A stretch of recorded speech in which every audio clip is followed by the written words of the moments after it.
Hi, everybody. Glad you could join us. So today we've got Charlie Seltzer from Enphase, who's going to talk a little bit about C&I and design with the IQ series microinverters, as well as the upcoming IQ8D. If you have any questions, you can feel free to throw them into the Q&A section later on at the end. If you have any questions, there's, I believe, also a raise your hand button, and then we can give you access to speak your question if it's a little easier to speak it as opposed to typing it out. Other than that, I'll go ahead and kick it over to Charlie and let him go from there. Great. Hi, everyone. Thank you for hosting, and thanks for the introduction, Nick. Let me get my screen going. Let me know when you guys can see my screen. Just call in. Oh, let's see. You guys able to see my screen? Yep, we got you pulled up right there. Okay, great. Well, appreciate you guys having me and taking time. And I know you're probably aware of Enphase, but you're not really thinking about it so much for commercial. And my job is now to make sure that you guys are starting to think about Enphase when you guys are starting to look at commercial projects. And a little bit about me, I just joined Enphase this quarter. So I'm just in about 45 days. And so far, yeah, really excited about the product roadmap and like the company. And before joining Enphase, I was at Deep Green Solar, which was C&I financing. We had a PPA for small commercial projects. And before Deep Green Solar, I worked at Civic Solar in sales as well. So my background, I've been in solar space for about 7 years, all on the sales side. And throughout the presentation, yeah, just because I am doing the share, I'm not able to see the question. So if you do have something, it'd probably be best to just hold the questions until the end, but feel free if it's urgent, just yell out. But anyway, let's get started. So a little bit more about background at Enphase. You guys don't need to know don't need to spend a ton of time on this. Most likely you guys are familiar with Enphase, but right now we're the largest microinverter company in the world, and also in the U.S. on the residential side, we've quickly came up to number 2 in overall residential share, and we think by year end we're going to be number 1 in residential market share. Just an indication of what volume we're doing. We're doing first quarter, which is one of the smallest quarter, which is generally has the least amount of shipped products. We did almost a gigawatt of shipped microinverters, so we're going at a pretty good pace right now and getting more installers each month. And I debated where I wanted to kind of introduce this slide, but just wanted to get it off like kind of in the beginning of what our goal is with Enphase in the commercial market. Our objective, we're not going after the multi-megawatt utility scale solar fields or even the megawatt rooftop projects that you'll see at an industrial plant. The market that we're most focused on is truly the small commercial market. In small commercial, I've been in solar for a little while, and small commercial means a lot. It's a loaded question. It means a lot to different people. So for us, how we define small commercial, it is the sub 200 kW market, if you will. So that's generally in the US, that's going to be 208 3-phase. Also, because we do a lot of multifamily and apartment buildings, but in those sizes, a lot of them are going to be 240 single phase. But so the market that we are focusing on is the 208 volt 3-phase market. For any project in that service voltage, we want to make sure that we're having our eyes on it because we feel that we have a very compelling solution. So it's why focus on that market where the bulk of the installs right now is 480, whereas in our research, it shows that it's the largest 3-phase market. And as we can see now, like especially in California, for commercial projects, it has the best rate structure. And even in PG&E territory right now, the energy charges on these sub 200 kW system sizes, so anyone on a B6 is still paying more than 20 cents a kilowatt hour energy charges, and there's really not as much of demand charge in these system size. So right now, solar PV only connects or it pencils out easily for commercial projects. And same thing on, it's a very easy rate structure, so it makes economics better. And also, as you guys are aware, trying to pull a permit, get the system interconnected is much easier on these types of properties. And also, thinking from a sales side, why has commercial solar been, really flat or even declining depending on the state over the past, last 5 years? It's the sales structure is another huge challenge, and being able to identify who the best customers are internally. And then when you're looking at working on these smaller projects, it's much easier to navigate the businesses internally and also do more projects. So our goal at Enphase is what we're focusing on is really to help installers do more of these projects. So in this presentation, we're going to focus on our technology solution, but we are also, as you guys may or may not be aware, we acquired an engineering company in India. So we'll be able to do designs and permitting. We also acquired Solar Graph, which was proposals. So we are looking to add additional services and support for customers. And in taking a little longer look at our roadmap, what we're also looking at right now is lead generation, and also setting up financing for the unrated markets, or for the small businesses in this sector. So the types of segments that we're looking at, as we already talked about, one of them was HOA and multifamily, retail, so thinking your small dental office, doctor's office, or just a small business office, and then just small stores. Really what we see is how those buildings are set up, or how the properties are set up. Microinverter is the optimal solution. And then same thing with gas stations and religious organizations. One reason we're, besides the obvious on the project economics and then ease of install, but on the safety factor, whereas the why Enphase is a good fit for these types of organizations. And really though, any end customer that doesn't have a project manager on site, a seasoned maintenance manager, the 25-year warranty and the high reliability rate and low failure rate makes Enphase a compelling solution for this market.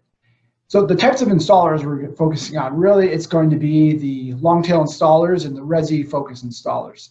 Resi-focused installers, guys that are doing, call it 80, 90% of their projects are residential, and they just happen to kind of more stumble into one of these small commercial projects, then they are already familiar with Enphase, so it makes it easy for them to do the project. And also thinking about it, whereas residential installers that tend to have a strong name in their community and their region, they end up then they know a lot of people, so they're familiar with the local church in their area or some of the business owners, and then they're able to then smoothly go in and offer them solar. That at the same time though, that doesn't mean that we're discouraging installers from bringing us larger projects, or we're staying away from RFPs, but our focus is going to be truly the small sub 200 kW market that's not going to originate from a RFP. And looking at the C&I solution, quite similar to the residential solution. We'll go at another slide. I have what the differences are, but if you're, I think everyone on this call is familiar with Enphase or seen it before, but the key components for us. So looking at the types of grid types that we're able to do. The only one that we are not able to do is the three-phase 240.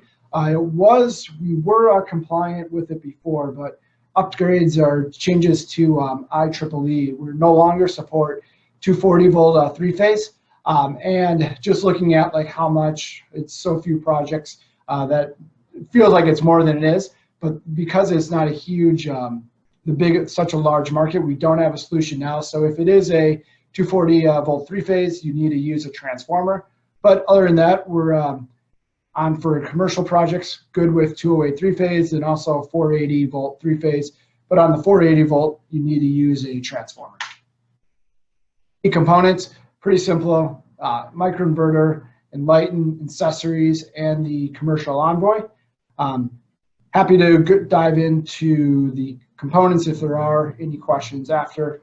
But what makes commercial different really is actually I would say on the average, on every commercial project, you'll need to use a Envoy, and then it's going to be a different type of sub-panel or combiner. Unfortunately, we don't have a three-phase combiner. It's definitely in the works, something that I see coming down our product roadmap, but it's not going to be available for the short term. And the reason being is that commercial projects are such different designs, it's hard to build one standard combiner sub-panel for them. And we'll go into NPR and filter in other slides. So looking at the commercial Envoy, again, you use commercial Envoy on three-phase. Even if it's a commercial project, but it's a 240 volt system, you will still use the normal IQ Envoy. What makes the commercial Envoy different comes with the production monitoring, and then also it is able to do revenue grade metering, which is a requirement a lot for projects that are financed, and then also for commercial projects. And then like the IQ Envoy, the commercial CTs are optional. This is not a requirement. Well, it can be depending on the project, but we have something what's called a network protection relay, and this protects against phase loss. So let's say you're on a three-phase system and one of the legs goes off, the NPR will then trip the rest of the system and knock it offline. So effectively, it's an anti-islanding solution. It doesn't do anything that makes the project more efficient, but in some AHJs, call it less than 10% across the country, they'll require an NPR for our types of for our using single-phase inverters on a three-phase. We'll go into the design on how you then do the design on it. But again, we get this question a lot that, oh, I have to use a NPR in a project and it's not necessarily required. We'll work with the installer to see with their HJ if it is required. And same thing, the filter, it's not required for every project. For projects that have two commercial Envoys, so if more than 250 microinverters, you will then need two Envoys and you'll need filters, and that minimizes the communication between the two Envoys, so you're not then getting production losses. This is one of the key differences in using Enphase on commercial or on three-phase is the branch circuit size. It's going to depend on which microinverter you're using, and the other key difference or how you're using it on three-phase is you have to make the microinverters balance on the different phases. So for example, you need to be connecting the equal number of modules to the different three-phase legs. And it doesn't have to be necessarily perfect. It just has to be within 10% balance. And it's in our commercial planning guide, and which I'm including in this presentation.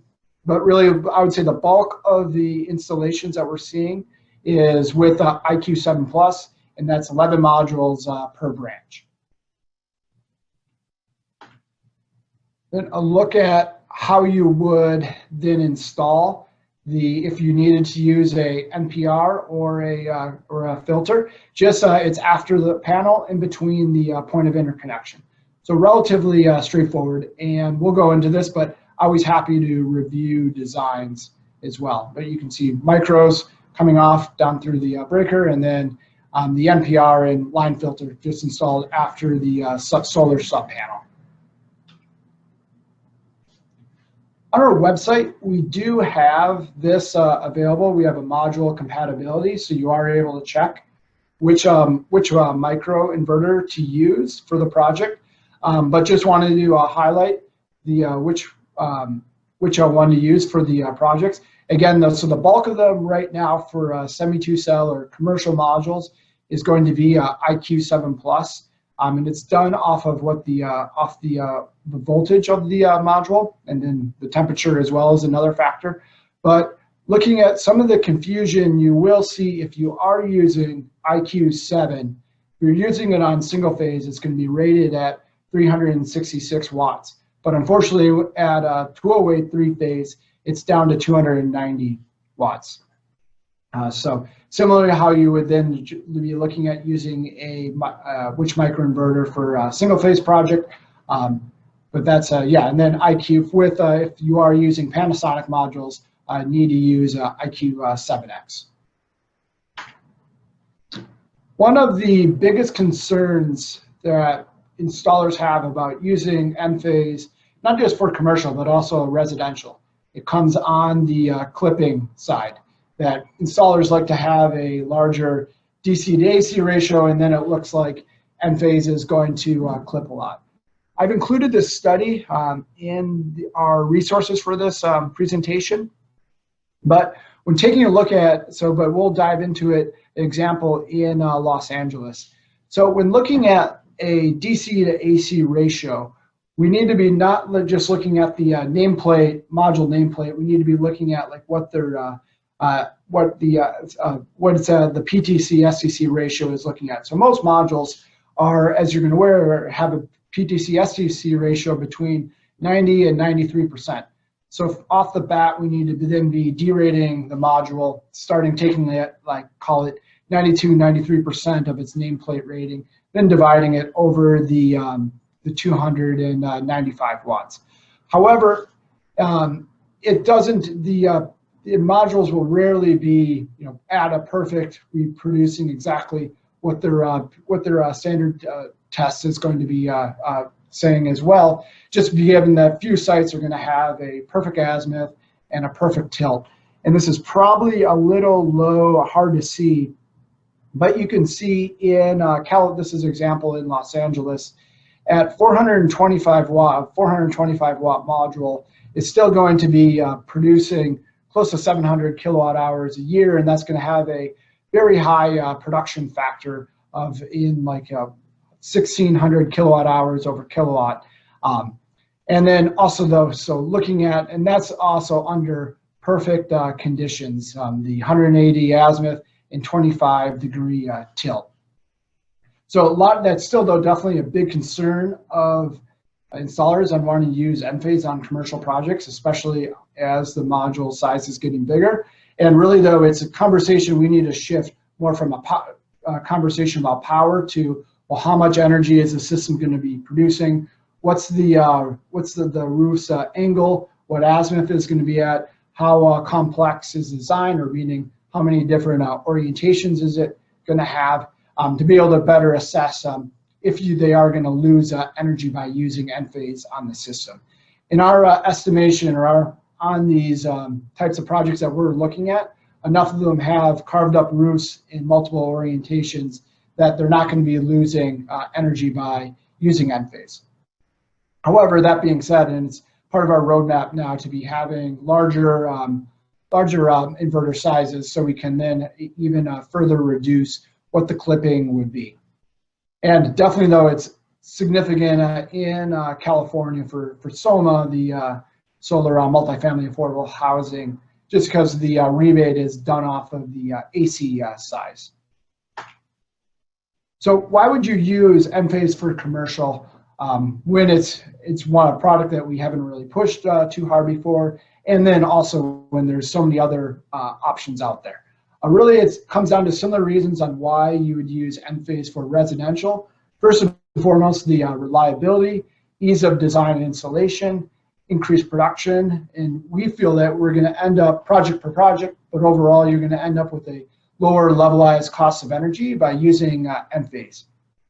And then something that also gets overlooked a little bit is the safety factor, where there's going to have no high DC voltage runs. And then I've included the study, but also FEMA recommends microinverters as part of their when they're looking at doing solar projects. Charlie, so diving into the can I go back actually to the slide about this one, yeah, clipping. Most of our modules that we're selling at the moment are 450 watt modules. And what do you think about pairing them with the IQ7 Plus? Do you think it's a reasonable pairing, or will we lose? It's too much a power? project per project. Yeah, it's going to depend on the project, but that's a conversation to have when you're looking at, so like 450 watt, you are then going to, over 12 months, you're going to lose 450 close to, you know, call it 4.5%. However, that's assuming, this is in Los Angeles, that's assuming a perfect azimuth and 25-degree tilt. Few commercial projects are going to then be engineered or designed with a roof mount projects with a 25-degree tilt, just the added cost it's going to take to get that designed. Yeah, the However, majority are 5 degrees or 10 degrees. Yeah, that's why it's, you know, like definitely, you know, like this is just kind of a blanket, you know, study. It's good to look at it a per project basis, but it shouldn't be, you know, quickly disregarded that you're going to clip too much if you're using a larger module. However, it's, you know, something that we are taking quite seriously and wanting to increase the power size, power class.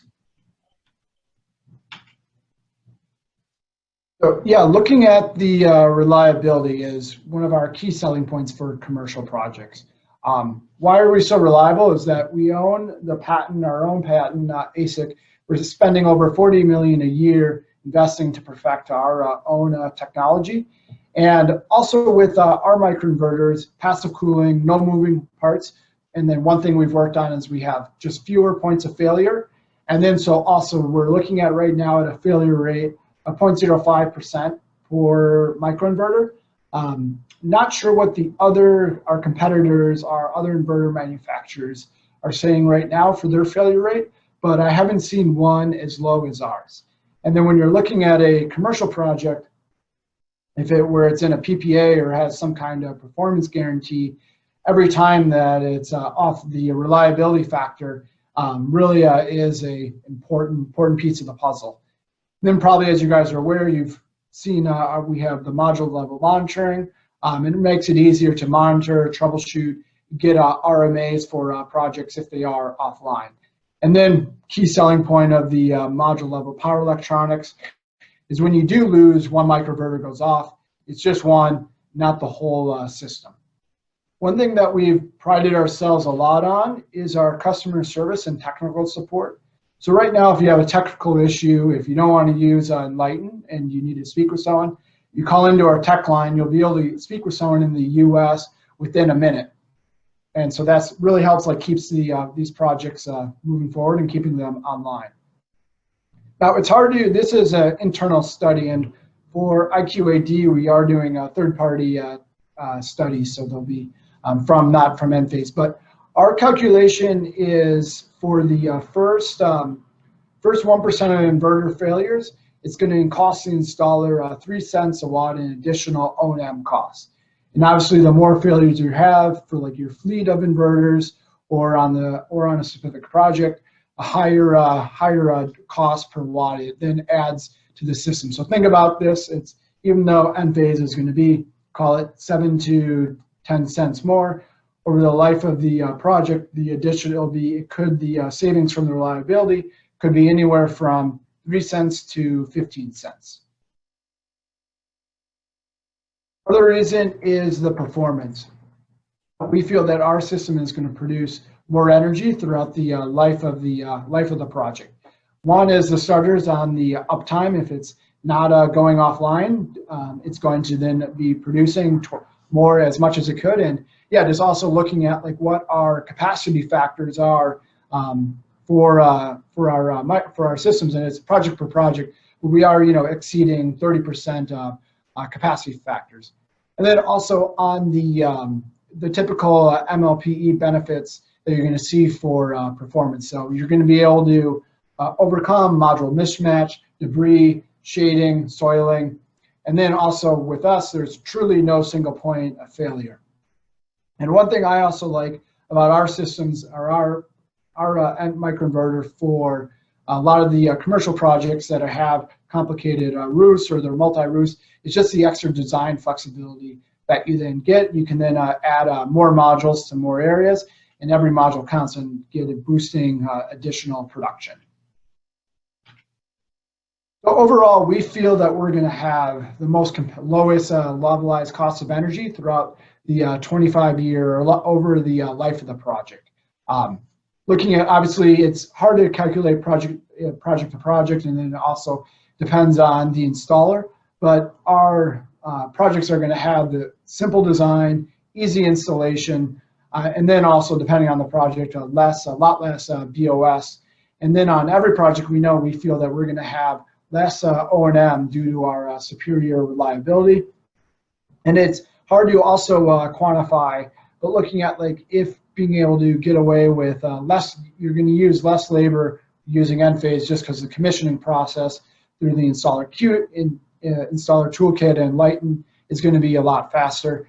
And also coming with the 25-year warranty keeps a lot of the, there's a real cost that then has to be included if you're not including a extended warranty. So moving on, always happy to do. We're happy to review designs for any commercial project. Call it 10 kW to a megawatt. We're happy to review them just because installers it might be a first time doing commercial or first time doing Enphase with commercial. So what we need to look at is really either a plan set or a single line diagram, and it can even be a single line diagram drawn out on a piece of paper. But we're looking for the system size and the service voltage, and then we're just going to check off with the installer what the branch circuit size, the combiner size, and then we're going to broach the topic of whether they need a network protection relay, and then also if they'll need a filter, depending on the project. So pretty straightforward. We can turn these around within 24 hours and provide our recommendations just to make sure that the project gets permitted right away, and it's also easier. And then just peace of mind when they're going out and doing the installation. And that being said, also happy to review pricing on a per project basis with commercial projects, and really just kind of give you kind of a breakdown on where, like, I would really say if it's starting around 30 kW, 30 kW and above, whether it's a portfolio of projects or just an individual project, we can then start to look at a lower pricing. But always happy to confirm pricing too. Then I'll be sending this out to you guys, but these are a list of the resources that we have for this project, which commercial planning guide and more example of a single line diagram, more information about the network protection relay, and the study that we've done on clipping. Okay, so quickly going to dive into IQ8D briefly.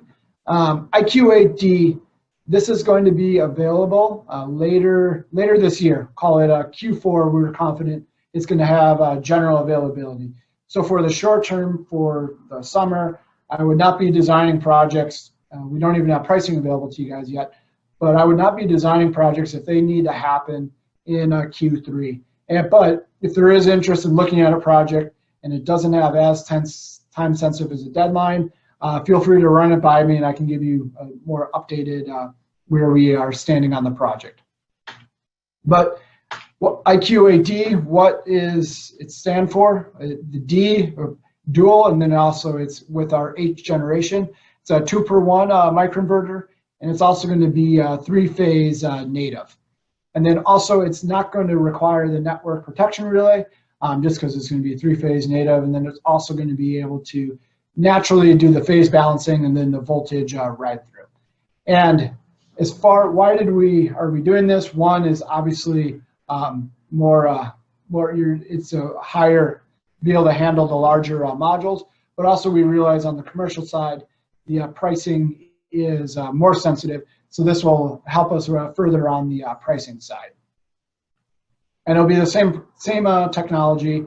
It'll be a different Envoy than the current commercial Envoy, but it'll be all the same experience in Enlighten with the installer toolkit, and it's going to be a separate 3-phase cabling.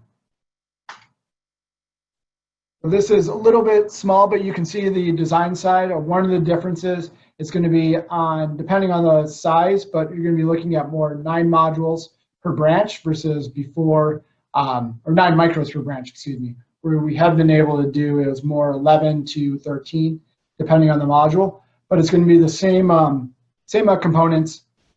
And then also it's going to still require 20 amp breakers, and then it'll feed into the solar sub panel. All right, that is all I have. I'll share this presentation with you guys, but wanted to see what questions you have and also kind of get your guys' feedback on what you're seeing in the commercial space. Cool. Thanks for that, Charlie. We had a couple questions. The first one was related to the inverter. Let me just read it here. I guess the question is, so 208 inverters backfeed single phase. The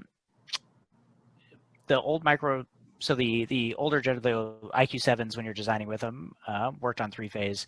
Why they need to balance phases as opposed to in the previous system. So I think their question is, with the older IQ7s, they're saying they didn't think that you need to balance phases, and with the newer ones you will, but maybe you can kind of just delve a little bit more into the phase balancing. Yeah, I'll confirm with the older ones. I believe it also had to balance as well. Maybe we weren't as, making sure that like it's within 10% balancing. But yeah, it's just my understanding is I'll confirm with our tech team on it. But yeah, it's just going to keep the systems. It's might trip, or it's not going to be as efficient if it's unbalanced. If it's significantly unbalanced, so more than 10%. Gotcha. Great. But as looking at like at least the projects that I've seen so far, it's a little more work on, like maybe it takes 5 more minutes on your string sizing or putting it together, but it hasn't had to discourage any projects yet. Gotcha. And then do you have a rough ETA or an idea of when the 3-phase combiners and the works for? You think it'll be before? It's going to call it, just be realistic, 18 to 24 months. Okay. And the reason being is we want to see with our IQ8D where the demand is, what are the system size. Is it 80% of them? Are they between 25 kW and 100 kW? And then that will just give us, a better barometer on what size we should make it for. Gotcha. Cool. And then question about storage and whether or not the 8D or 3-phase systems will be compatible in some way with the end charger, if there's plans for a commercial storage system in the future. In the future, yeah. Call it 24 months though, unfortunately. Sure, down the line. In the meantime, for combining, just a sub panel designed for the specific system. Yep, and then we'll review those as well in their design. If they need specific recommendations, we're happy to call one out. Cool.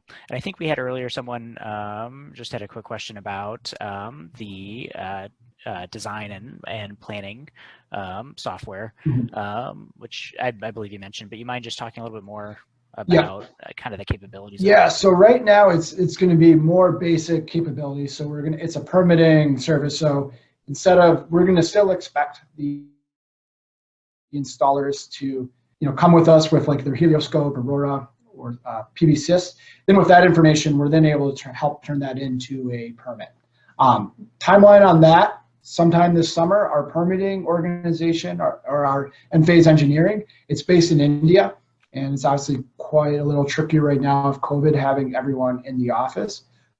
But where we want to get to is that we're helping out doing a lot of the taking off the design work as well. So doing the physical design of the system. Gotcha.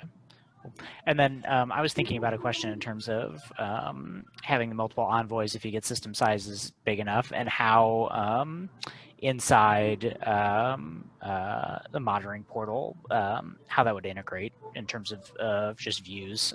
So being able to put, if you've got multiple envoys on one project, being able to integrate them so that you can view appropriately.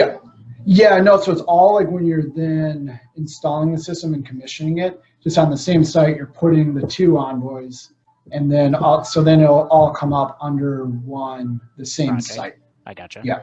Okay. Cool. So then when you log into that specific site, you'll then see your view will then have all the different device devices, and then you'll see that you have 2 envoys, and then the different, it's obviously, yeah, carved up the different arrays. And then you had said, you know, probably Q4 down the line, but you know, firm date. Do you have an idea of when you'll potentially, you know, pricing to be released? Will be Pricing will definitely be earlier. That'll be this summer. Okay, cool, great. Yeah. And then we had another question about mixing microinverters. So basically having different strings, if you're doing, I guess, on a like an IQ, right? So as long as it's like IQ 7X with a 7 plus, that's fine. It's just you have to follow the branch circuit sizing. Yeah, Perfect, but cool. you know, you're not able to do. You probably answered this question before. Can't do it yet with S280 or the M series. And then there's going to be no, I guess there'll be no update to the envoys going into the IQ8 series. It'll still be the same. It'll be a different envoy that we have. Okay. For the it'll be IQ8D. We're going to have a separate SKU.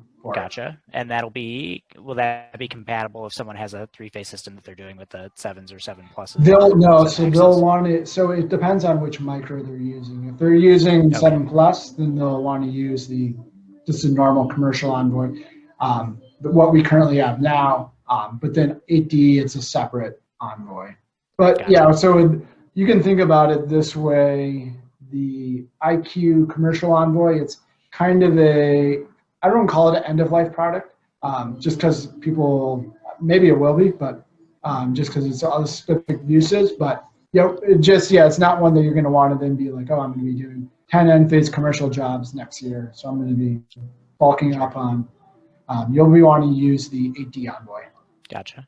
And I don't think I noticed when I was looking on there, but the 8D would be compatible with like a higher current 96L type modules, or as well. Yep, it's just staying under the voltage size. So. Gotcha. Great. Cool. See if we've got any other questions. Anybody, and then obviously anybody from RENVU if you want to pop in with any questions you might have. About pricing of project. So if we have a commercial project, let's say 500 kilowatt, what would be the process of getting a special price? Yep. Yeah. So it's pretty simple. So it's just email me what the system size is, the service voltage, and then when they expect to then do the project. Whether it's Q3, Q4, and then obviously a lot of it will depend on what who the end customer is. Now, like a lot of those projects, some of those projects are going to be a multifamily home, and they're going to be single phase. I'm not going to be able to get as big of a pricing discount. Okay, so it's focused on 3-phase. Yeah, but you'll still, if it's 100. Call it 150 module system, you need 150 micros. It'd still be a lower price than what you're seeing from currently. Yeah. Okay. And then I had another balancing question for circuits. How does the orientation affect balancing? So say you've got differently oriented. Yeah. Circuits. Yeah. No, I believe it doesn't affect it. Just because it's based off the number of modules per phase. Cool. And then we had a couple other questions. I guess one was about the IQ8, just the regular IQ8 and what its sort of planned ETA was. I know that's kind of outside of your realm. Yeah, it's going to be similar. IQ8 will be Q4 timeline, if you will. Gotcha. And then we had a question about the wireless envoy, but I'm not 100% sure what the specific question is. If they're because the envoy connects, to Wi-Fi now, but I guess maybe I don't know. I'll have to. Yeah. Maybe we'll have to. Yeah, feel free to email me that one. Yeah, and see what more specific. Then I guess Solargraph, is another couple of questions about that in terms of finding financing for nonprofits, but I think that's, I don't know. Yeah, happy to. Yeah, so we have, that was my background before joining Enphase. And yeah, we have some solutions, or just more, it's just guys that I've worked with on that are financing nonprofits and commercial nonprofit and church projects that are, call it 50 kW and above. So don't want to leave any of those projects on the table if they're needing financing, but you can look at PPA or prepaid lease. Gotcha. Cool. And then we had one that is maybe getting a little too specific, but it was what are the direct benefits of implementing your own ASIC into the? Yeah, so I guess one, yes, it's ours is specifically focused on solar. I would say is like the big one, and one that we've just been developing and testing for the last 10 years. Great, cool. Let's see if we've got any other questions that pop in. So there's someone will also ask for contact information, but we can obviously we'll at the end when we send out an email, we'll send that to anybody who doesn't have it. Cool. And then I guess there was this is another kind of question going back into SolarGraph, but it's whether or not it integrates battery modeling, storage modeling right now currently, or if that's in the works. Yeah, roadmap. Yeah, just because that was a recent Gotcha, down the line. Cool. But also then another question. on it's not modeling, but on our website now, you can get a system size recommendation for energy storage. Cool, perfect. And then there was another question about three-phase pumps and single-phase pumps in terms of integrating it into those systems. But I imagine a lot of those systems are going to be off-grid based, which wouldn't. I don't know that it would fit particularly well. But yeah, not right now though. But yeah, maybe down the line. Yeah. Great. Yeah, no, that's a small, but it's a real market though. Yeah, for sure. I know we've had a lot of projects pop up and questions about specifically that. You've got a lot of well pumps or different applications like that where there's not a great solution and they're trying to figure out how to work things. And so, great. Let's see if we've got any other questions that pop in, or if anybody from RENVU here wants to chime in again with any questions they have about.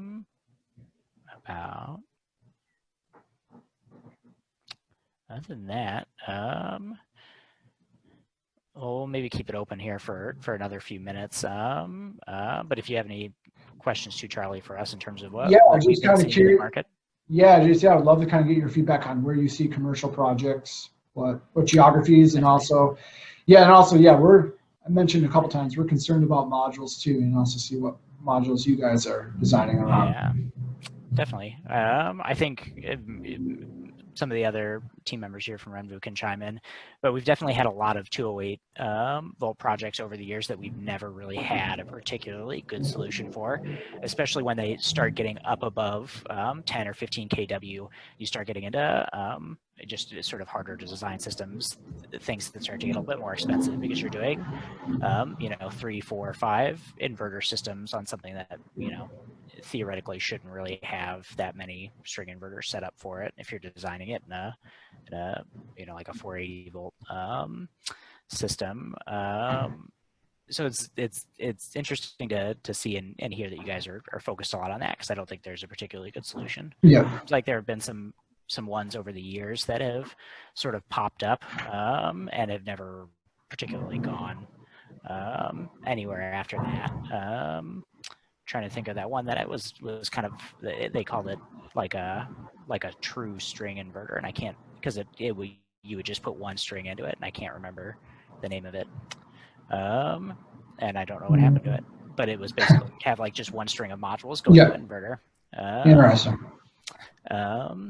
So I definitely think there's, at least from our perspective, that's a really nice option, because it gives us an answer for questions we didn't really have a good answer for before.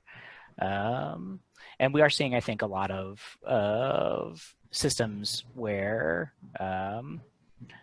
208 volt smaller, like 30, 40, 50 kW popping up as it's becoming more financially advantageous in a lot of instances where they maybe wouldn't have done it before, but with the price of modules going down, and it just becomes, and electricity prices in different areas going up, it seems to be, Yeah. financially advantageous. So yeah, I think it's something that we're gonna, especially now that there'll be a good option for it, it should see, the demand kind of go up. Right. But yeah. And then what is specific geography? Do you see more commercial projects than others? I mean, there's always the big ones that you'd think about in terms of California. We've been seeing a lot more in Texas. They obviously have a lot more space in specific areas. Been seeing a lot in the Northeast, Massachusetts, Connecticut, Pennsylvania, those sorts of areas, New Jersey, and a lot of that rooftop, smaller systems up in the Northeast, obviously, where it's, if it's being put in a city, it's just denser, so there's not really space if they wanted to do it. Those are the ones we're seeing a lot of. Occasionally, things will pop up in the sort of North Midwest. But coasts, Texas. I don't know if anybody else on our team has any projects that they've been working on that pop up to mind. I wanted to ask Charlie, where you see the trend going with when you're comparing the string inverters, the string plus optimizers, and Lost you right when you're there's. Yeah. Do you see? Yeah. The question was about the trend in the market, or where you see those projects, 208 volt, relatively small commercial, going when you're considering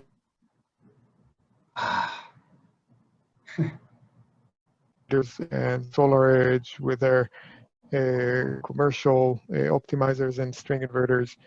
And then you and AP Systems with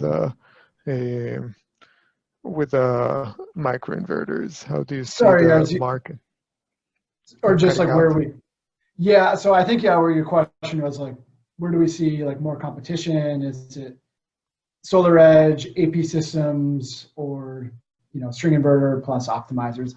Yeah, that's a fair question. I would say I probably should have like the number like right in front of me, like what the market share breakdown is, but I would definitely say it's a 2-horse race really between SMA and SolarEdge, where we're not seeing a lot. When I'm talking with installers now on these smaller projects and also seeing like projects, what we're losing the competition, rarely seeing AP Systems now for whatever reason. And then similarly, not seeing a lot of Chilicon either. It really is what I would say guys are, just because SMA and SolarEdge are great products and they're already using them. So those I would say are our big competition on it. And probably if I had to say one or the other on like a 50 kW roof mount project, probably SMA. But that being said, my market is heavy in California, and California later rapid shutdown, so maybe they're more partial to SMA.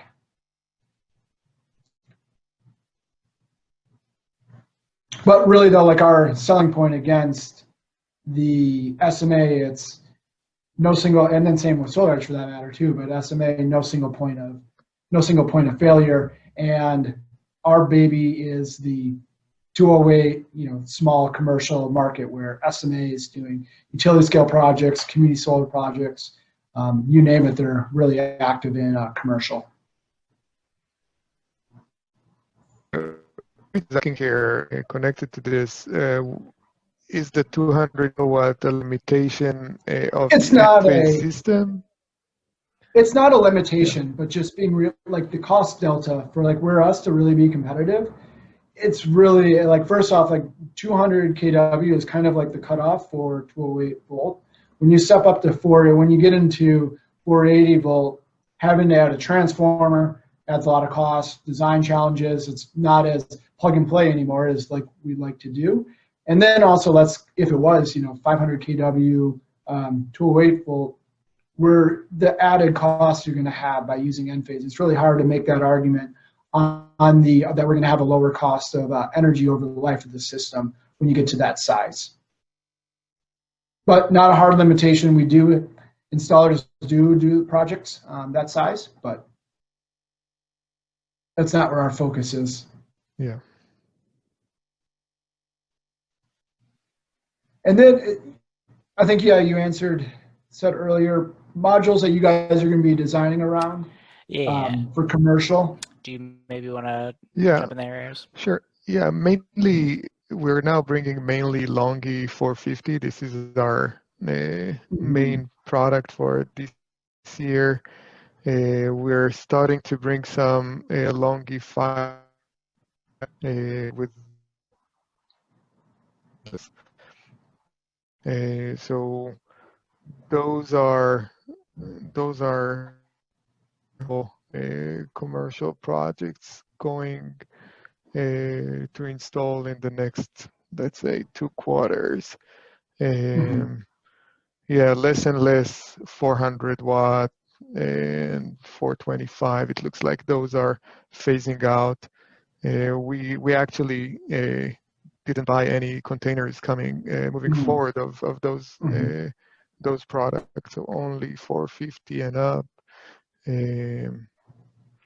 Yeah, and probably next year we will see more of the 540, 550 watt modules more popular. Wow, so already next year it's going to be 500 plus, you're projecting, or you feel?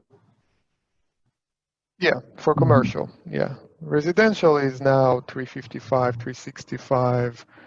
There are still those installers that want to keep on using the IQ7, so they are asking for 330s, 320s, but it's phasing out. It looks like very soon the majority of the residential installations will go with a 365, which is, I mean, we're bringing the Longi 365 in, and hoping that we will see that more and more. We actually brought several containers of Trina 395 black residential product, which is another issue with pairing them with